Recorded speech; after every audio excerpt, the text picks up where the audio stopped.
Halo semuanya, nama saya Michael. Selamat datang di channel saya, Sikutu Buku. Kali ini, saya akan membahas tentang fenomena yang lagi hangat banget minggu kemarin, yaitu soal babi ngepet, tetangga julid, dan mudahnya kita termakan oleh hoaks. Sebelum kita mulai, buat kalian yang mau support channel ini agar terus berkarya, caranya gampang banget. Kalian cukup klik subscribe dan nyalakan loncengnya.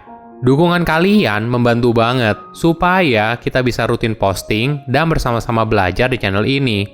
Pada Selasa 27 April lalu, warga Bedahan Sawangan Depok, Jawa Barat dihebohkan dengan temuan babi hutan yang diklaim sebagai babi ngepet. Bahkan seorang oknum tokoh masyarakat berinisial AI menyebarkan hoaks tersebut karena ingin menjadi terkenal di kampungnya. Dari kisah tersebut, saya jadi penasaran, kenapa masyarakat Indonesia percaya dengan babi ngepet? Menurut sejarawan yang bernama Christopher Reinhardt yang dikutip dari voi.id, mitos babi ngepet dimulai dari masyarakat pertanian, khususnya bagi para petani yang hidupnya boleh dibilang miskin dan hanya mampu mencukupi kebutuhan dasar saja. Namun saat itu, ada salah satu petani yang tiba-tiba kaya dan langsung menimbulkan kecurigaan dari sesama petani. Hal ini disebabkan adanya ketakutan sekelompok petani pada tetangganya yang kaya. Akhirnya, sekelompok petani ini lalu menyebarkan isu pesugihan untuk melindungi diri. Jadi, mereka melabeli si petani kaya dengan orang yang menggunakan pesugihan, punya tuyul, jadi babi ngepet, dan menjual jiwanya kepada setan. Harapannya untuk menakut-nakuti semua petani di sekitar dan tidak ada yang berurusan dengan si petani kaya. Sejarawan Asep Kambali menjelaskan adanya kaitan kepercayaan mistis dengan aspek ekonomi sosial masyarakat. Dikutip dari MNC Portal Indonesia, Asep menjelaskan, praktek pesugihan itu tidak terlepas dari tradisi yang kental di Jawa. Terlebih saat agama belum masuk dan penduduk Indonesia masih menganut paham animisme dan dinamisme.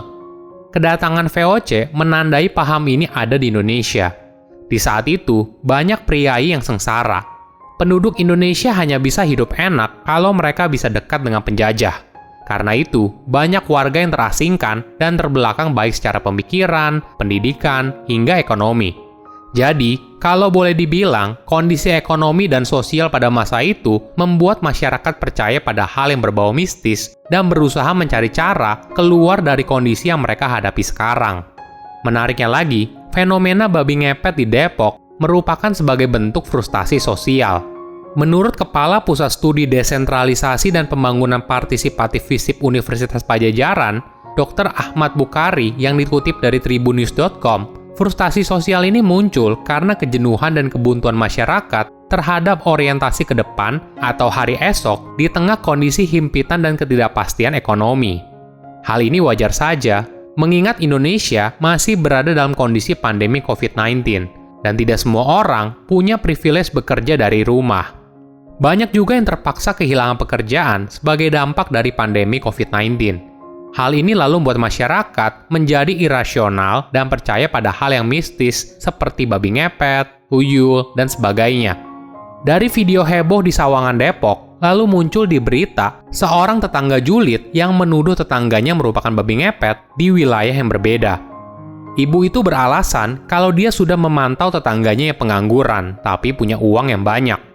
Walaupun sudah melakukan klarifikasi minta maaf, namun ibu itu tetap diusir oleh warga sekitar karena dianggap mencemarkan nama baik kampung. Gubernur Jawa Barat Ridwan Kamil juga memberikan komentar di Instagramnya dan bilang kalau saat awal menjadi arsitek, selama 2 tahun dia bekerja dari rumah untuk mengerjakan proyek dari luar negeri. Memang fenomena bekerja dari rumah masih belum begitu familiar di telinga masyarakat Indonesia. Jadi, ketika ada orang yang di rumah saja tapi uangnya banyak, lalu menimbulkan kecurigaan dan kemudian dihubungkan pada hal yang berbau mistis. Padahal, dengan kemajuan teknologi khususnya internet, banyak pekerjaan bisa dikerjakan dari rumah.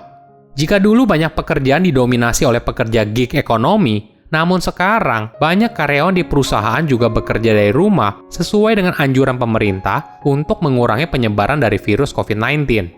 Sebagai informasi, gig ekonomi adalah kondisi perekonomian di mana terjadi pergeseran dari pekerja tetap menjadi pekerja kontrak, pekerja independen, atau pekerja tidak tetap.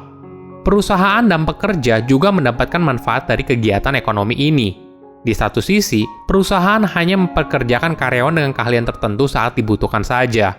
Di sisi lain, pekerja lepas memiliki fleksibilitas dan kemudahan dalam bekerja, tidak perlu harus datang ke kantor setiap hari. Dari fenomena babi ngepet dan tangga julid, saya juga penasaran, apa yang membuat banyak orang termakan hoaks? Sebagai informasi, hoaks adalah informasi yang direkayasa untuk menutupi informasi sebenarnya.